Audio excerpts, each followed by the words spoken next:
everyone. This is Faith Howard Mooney of the Mortgage Collaborative. With me, I have Stephen A. Milner, who is the founder and CEO of U.S. Mortgage Corporation. Thanks for being with me, Stephen A. My pleasure, Faith Mooney. Faith Howard Mooney, very much so. Thanks. Well, let's get started because I'm curious about some of the things I wanted to talk with you about today. Share with me what your first job ever was. My first job ever. Oh my goodness. I think I was 16 years old, cleaning toilets in the high school. I got a part-time job, just trying to make a few extra dollars for like 80 cents an hour, I think it was. It's funny when you think back on those times when you've been around for a while. And I always say everybody's first job sometimes is a huge influence on what they do after that, or choose not to do maybe after that. Yes, that's correct. Yep. Yeah. So I'm interested in hearing your story about how you got into mortgage and how long you've been in mortgage. Okay. So interesting that you're asking that, because when I sit down with people for the first time, no matter who it is, I always talk about where they have been in their business and personal life, where they are now in their business and personal life, and where they are going in their business and personal life. And the reason I do that is because I like to focus on where they are going in their business, in their business life, primarily, so I can help them get to where they want to go. Nice. And that's how I start off every conversation. And to make them feel comfortable, I talk about where I have been, where I am now, and where I am going. And then after I tell my story, I listen to their story. No one I know wakes up one day and they say, I want to be a loan officer, or I want to be in mortgage banking. At least no one I know. And I know a lot of people, as you know, in this mortgage banking business. I didn't wake up one day and said that I'd see my goal, my aspirations, my objective in life is to become a mortgage banker or a loan officer or whatever the case may be.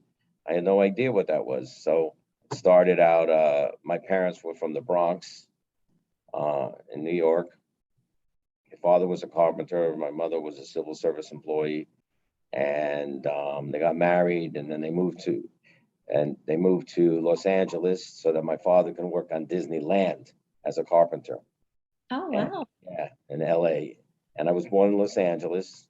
And then when I was 7 years old, they decided to leave Disneyland, and they drove back to New York.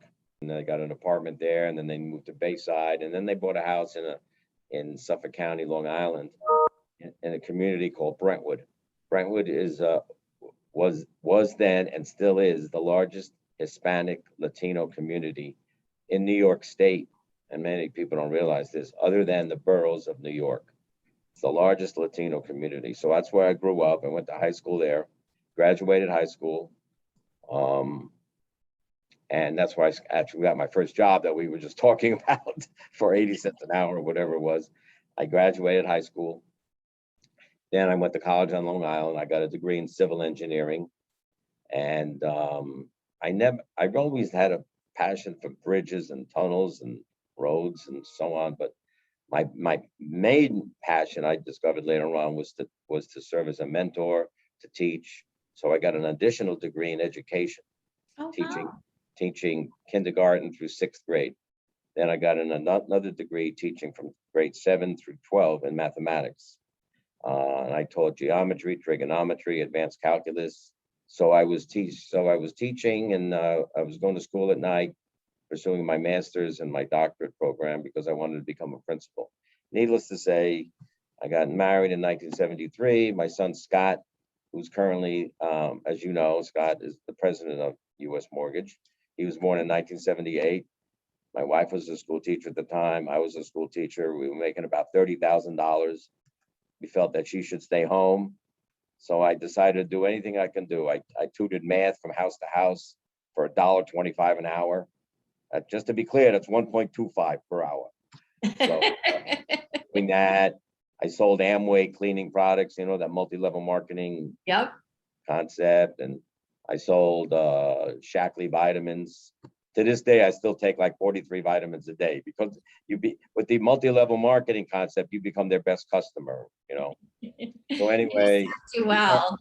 yeah, we weren't making any money. And then my life changed in 1980. I went to refinance my house, and I asked the loan officer at the time, you know, if she makes a commission doing mortgages?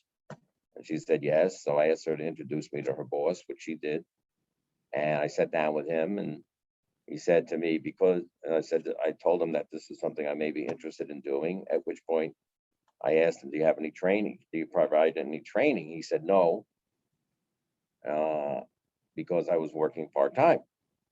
So I said to him, well, is there anything you can give me to read? At that point, he gave me the Fannie Mae, Freddie Mac seller servicer guides, which were about 4 inches thick. I read them in 1 week. I came back, I sat down, and I said, okay, I think I can do this mortgage origination. And he briefly explained what I had to do. He took out a 1003 and told me what I have to do. I have to sit down with the borrower and ask them questions about their income, their assets, their credit, and all that. And when you bring it in, I'll give it to my processor and my underwriter. And if you close the loan, you'll make a commission. I said, okay, show me the money. What am I going to make?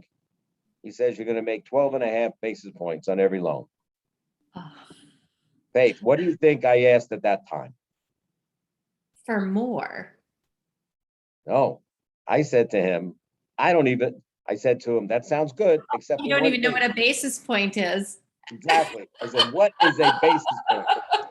Here I am teaching geometry, trigonometry, advanced calculus. I have no idea what a basis point is. So he goes through the math. The average loan size then was $100,000. Okay. People they still embrace the fulfillment of the American dream of home ownership at 21%, buying houses, if you can imagine.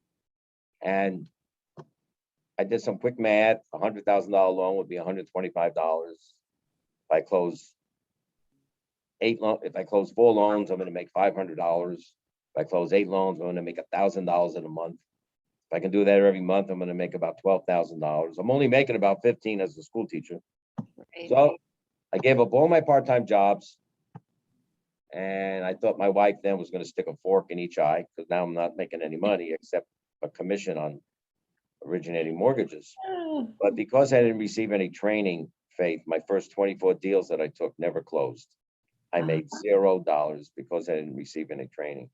I made up my mind then that if I ever was in a position of leadership, whether a person wants to work part-time or full-time, that I would dedicate myself to teaching, serving as a mentor, and educating them on this wonderful business that we have. Anyway, I've always believed in persistence overcomes resistance. I learned the business a little bit better, and I started to close some loans, started to make some money. I was going to school at night. Anyway, 6 years later, by 1986, I was closing 30 loans a month, making more money than I ever thought possible, to be quite frank. And I had just gotten my doctorate. I have a PhD in mathematics and school supervision. I came to the crossroads in my life. You know, we've all been there where we have to make major decisions. And I'm not talking about what type of applesauce to pick off the shelf at the supermarket. I'm talking about life-changing decisions. So I made a major decision to leave teaching. I gave up my retirement. I gave up my benefits. I gave up everything, my dream of becoming a principal. And I opened up a mortgage brokerage firm in 1986 with 2 other gentlemen in Bayside, Queens. They worked the boroughs. I worked Long Island, all purchase money, boots to the street, self-sourced, referral-based business. And we would within about 6 months, we would do about 125, 150 loans a month, making more money than we ever thought possible. But I wanted to become a banker. They wanted to stay a broker. So we split up in 1993. And on February 17th, 1994, I formed U.S. Mortgage as it is today. And I'm still the founder and the CEO. I've never had any partners. It's just been me. what is there one thing that when you came into the industry, you might have already answered this, that you just wish you would have known that like is super clear to you now that you've been in for so long? Well, not to bring levity to it. I wish I knew what a basis point was. because I was doing all that work for $125. To me, it was just a matter of, I should say, just realizing the income potential. You know, one thing I tell all my salespeople when I tell my story is that when I left that office the first day in 1980, and the following resonated with me, that as a salesperson, no matter what you're selling, you have to create 3 needs for your consumer. The salesperson has to create a need for the consumer to feel confident in the salesperson. The salesperson has to create a need in the consumer to feel confident in the company that the salesperson works for. But then the salesperson has to create a need for the product or the service. I felt 33% of my job was already done, and I didn't know anything about the mortgage business because I did not have to create the need for the product. Yeah.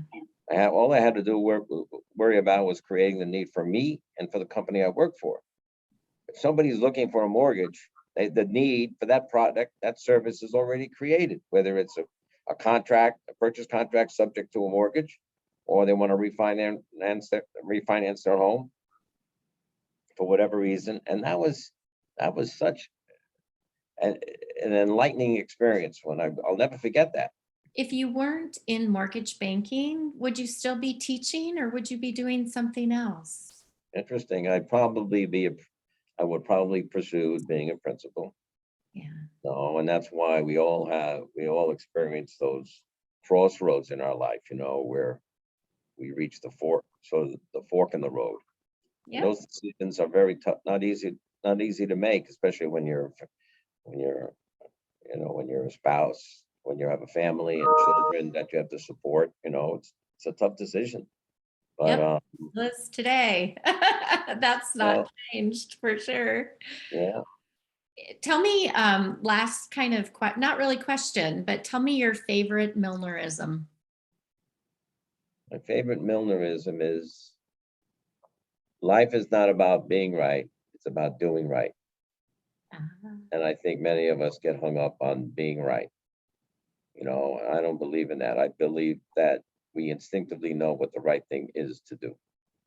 And that's one of my favorite Milnerisms, and every decision I make is not just about being right. It's about doing the right thing, whether it's on a loan level basis, on a personal basis, no matter in our personal life and in our business life. I think we all know what the right thing is. And I think we get confused and we get, it becomes a little clouded because we're so focused on being right. We have to be right. Well, that's not what it's about. So that's one of my favorite ones. I love it. That is a perfect place for us to end today. But I will end by sharing with you. Number one, for those of you who've listened to this and don't know, Stephen A. is like one of the best dressed men in our network. So you always come so fabulously dressed. But you've also done a lot really for the people within the TMC family. So I wanted to thank you for that. And thank you for doing this with me today. Yeah. Thank you so much, Faith. And I really enjoyed this. And if anyone wants to contact me directly and just to pick my brain, I'm here to help them. We will send them your way. Thank you so much, Stephen A. Thank you. Bye-bye.